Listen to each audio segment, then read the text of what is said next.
Well, hello and welcome to the first edition of the Trade Desk, I think we're calling it. I'm Ayrton Woolley, joined today by Sam McClure at the Trade Desk, and of course Kane Cornes. There he is. Kane, how are you going? Good afternoon, gentlemen. Going very, very well. First day, and it's going to be the busiest trade period we've ever seen, which I think is exciting for a lot of clubs. We're going to see Kane looking fresh. He's obviously grown a beard, something different for 2020. It is a different year, Kano, so why not? But let's kick off with the Razio Fantasia, shall we, Ed? Yeah, you've got some news on Razio, Sam. It is one that had looked likely to drag on a little bit, perhaps one that we thought might get done, but Essendon stalling. I think so. I actually think both clubs have very different opinions of how this should get done. I'm keen to get your view on this, Cornsey, but you can understand both sides. This is a guy that's played 33 games in 3 years. That's not a whole lot of football. Yes, he's at a good age. Yes, we know that at his best, he's an all-Australian squad type of talent. But how do they get this deal done, Kane? He's got 1 year left on his deal, so contracted for 2021, has officially requested a trade to Port Adelaide. Now, my understanding, speaking to people inside Essendon and Port Adelaide, is that the Bombers are looking for a first-round pick, Port Adelaide's future first-round pick, and to give something back, possibly a third-round pick. That values Fantasia if Port had a really good year next year, somewhere just less than the end of first-round mark.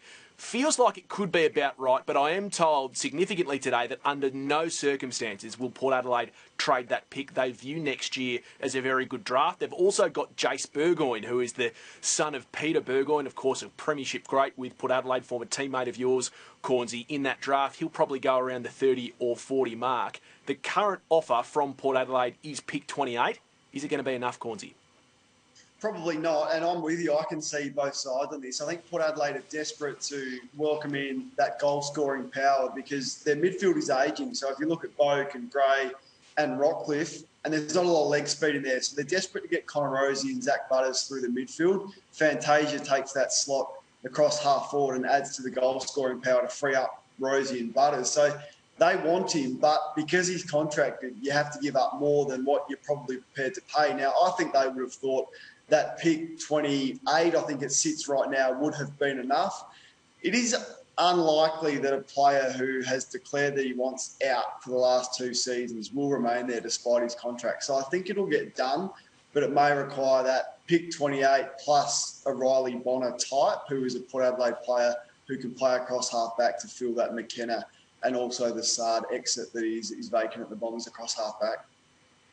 Yeah, it seems like a pretty basic deal that Essendon have just got to accept at some stage. You'd think they'd be maybe stung a little bit too by the Joe Daniher situation, holding on to a player who doesn't want to be there. Do you think they lose a bit of bargaining power in that respect? I guess given that Razio also signalled last year too that, or he did, not publicly at least, but privately he was saying that he wanted to return to South Australia. Yeah, well, if I'm Ben Rutten, I probably want to keep him, don't you? Because, I look at their goal-scoring power next year, the Bombers, and you lose Daniher.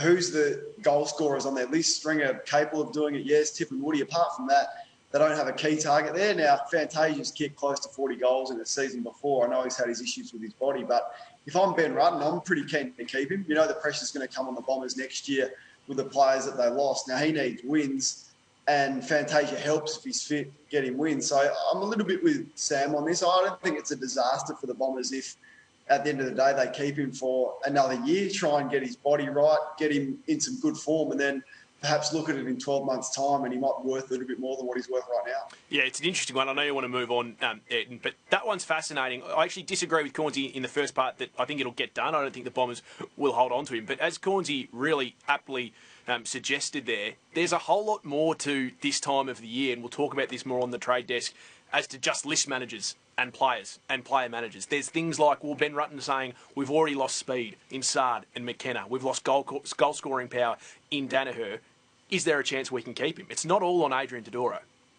Adrian Dodoro is certainly going to be a big player in this trade period, isn't he? He's got a bit on his plate.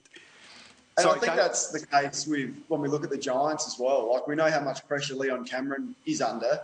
He can't afford to start 2 and 4 to start next year. So he needs players. He's losing Cameron and 5 other players that are probably in his best 28. So that's why they look at bringing in Bruce and Hogan, because if I'm Leon Cameron, I want players right now. I don't want draft picks, and I don't want to trade Jeremy Cameron out for a host of draft picks from Geelong. I want players that are going to help me ease the pressure because they know it's coming next year if the Giants get off to a rough start. Well, the other big talking point, I guess, that's been bubbling away for the past few weeks is Adam Treloar. Collingwood so far staying silent, at least until today, although they might as well have stayed silent in terms of what was said today. Ned Guy, their list manager today, obviously he's been instructed. This is a club, I guess, positioned to not say a whole lot at this stage, but he did speak for the first time on Adam Treloar and his future. Do you want him at your club in 2021? We're just working through a few things with Adam and his manager, Tim. I know there's been some conjecture as to when we were going to talk about it, but there's an agreement with Tim Hazel, Adam's manager in particular, that we weren't going to play this one out through publicly air our negotiations and discussions through the media. But we're just still working through that with him at the moment. Do you anticipate there's a realistic way in which Adam could still be a Collingwood player in 2021? Yeah, well, I guess that all remains to be seen, but they're ongoing discussions. So many facets to this situation. Of course, his partner Kim Revallion moving to Queensland on a one-year deal to play netball up there, and Collingwood at least pushing privately. That's part of the reason why he may move on. We know they do have salary cap issues. At the very least, I've got to say, I think it's a PR disaster the way they've handled this. I know they say they're respecting Adam's wishes, but it seems like he's been, from the outside at least, he's been really badly mistreated. I don't know what your guys' thoughts are there, but today it was not what Ned Guy said. It was what he didn't say. He didn't refute the suggestion that Nathan Buckley had told him he wasn't wanted at the club. He didn't refute any suggestion that they were pushing him out the door because of the salary cap. He said they wanted to get into the draft. That was about all he did say. But I felt like that was a little bit of spin just to try and smooth over this situation. I reckon there's a lot to this one, Cornesy, and let's just look at the facts of what happened. First fact is that Ned Guy had to do that interview. It's part of the AFL's deal to come on and represent the club. He clearly didn't want to do it because he didn't say much of anything, which is his right and his role, I guess, as list manager. Another fact is the two clubs in Gold Coast and Collingwood looked at this last year. The Pies had an inkling that Adam and his partner may wanted to live in Queensland longer term down the track, and they were also trying to get Matt Rowett. Didn't come to fruition, but 12 months out, we knew that something was happening, something was bubbling away.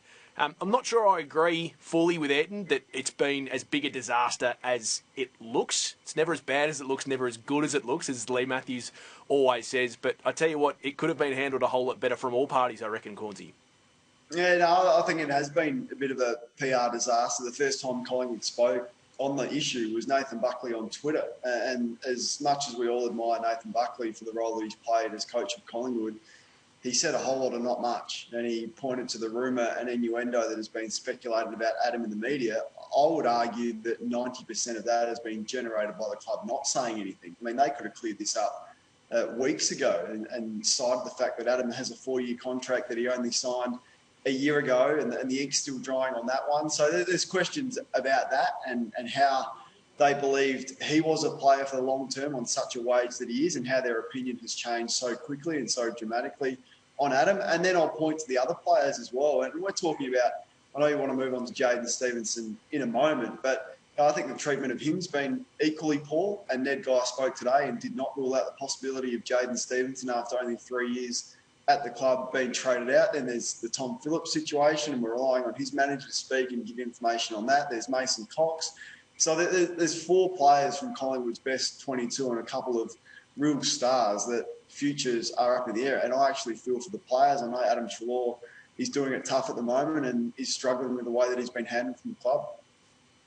Well, let's take a listen now to Ned Guy, just on Jaidyn Stephenson and his future with Collingwood.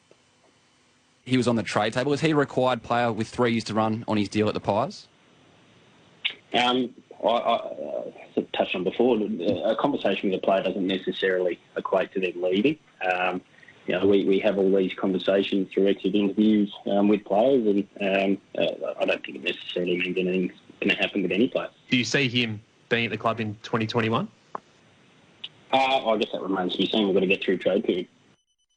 As with these guys, if one of these dominoes fall and someone comes for a Jaidyn Stephenson or an Adam Treloar, these other issues go away? Or is Jaidyn Stephenson, do they want to move him on because of the form more so than the salary that he would have got from a rising star? Yeah, it's an interesting question, Ed. I don't know about you, Cornesy. I'm really surprised by that one, actually. And maybe it's becoming the modern way. I was surprised 3 or 4 weeks ago when North Melbourne came out and publicly declared, Ben Brown, we don't want you. As soon as clubs say, particularly with contracted players, that, if someone wants them, then we'll have a discussion. I think it immediately reduces their value for another club. Carlton did it really poorly many, many years ago with Jeff Garlett and also Mitch Robinson. I mean, Mitch Robinson has had an outstanding career since then, and they let him go for absolutely nothing. But maybe it is just clubs getting, leaning more towards being open to players being able to move, Cornsey. I just think no longer is there going to be this ideology that if loyalty equals becoming a one-club player. Yeah, this one shocked me more than any of them and more than the Adam Treloar one. I'd have Jaidyn Stephenson for my club tomorrow. I know there's deficiencies in his game, but if you look at it, let's look at the facts. He's a 21-year-old who burst onto the scene and kicked 38 goals in the hardest position on the ground when he's 18 years of age. Followed it up with a very good second season, despite some issues off the field that have been well documented. And yes, he struggled this year. But tell me a third-year player that doesn't have it down patched in the first 3 years of their career. So, 2 years ago, Collingwood are happy to celebrate the rising star and will him out on his membership packages, and this is the next big thing.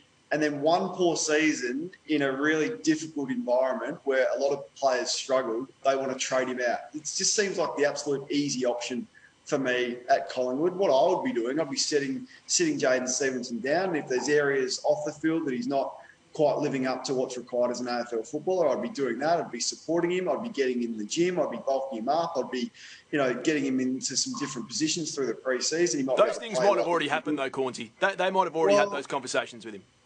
Well, maybe, but I think he's a generational talent that's worthwhile persisting with. As I said, good luck finding anyone as good as Jaidyn Stephenson in the second round, which is probably the draft pick they'd get for him right now. Good luck is what I'll say. I just think we're very quick to write off a third-year player who has so many physical attributes to be a great player.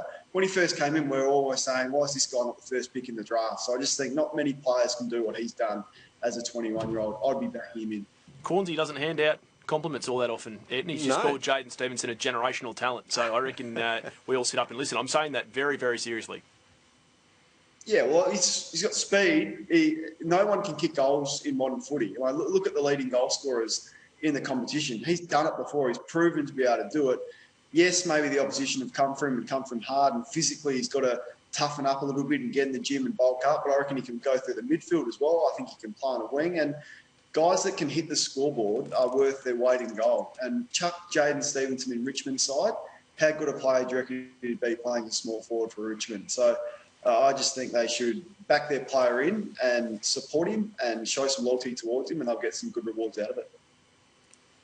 Yeah, definitely some upside with Jaidyn Stephenson. Just briefly, there has been a trade, Sam. We have had a trade today. Yes, it came through. In fact, hot here to the trade desk phone, but we have had one trade. So Zach Langdon has made his way from GWS to the West Coast Eagles in exchange for pick 54. So not exactly the pick one for Kane Cornes that we're all looking to start the 2020 trade period. But a handy player is Langdon, and I guess adds to this thought process that more and more players are leaving GWS, but he makes his way to a very, very good team in the West Coast Eagles. And that pick may be being used further down the line for Jesse Hogan. But thanks for your time, Sam. Thanks for your time too, Kane. This will be, a daily thing with you two guys here on the trade desk. Plenty more to come. Keep that beard going, Kano.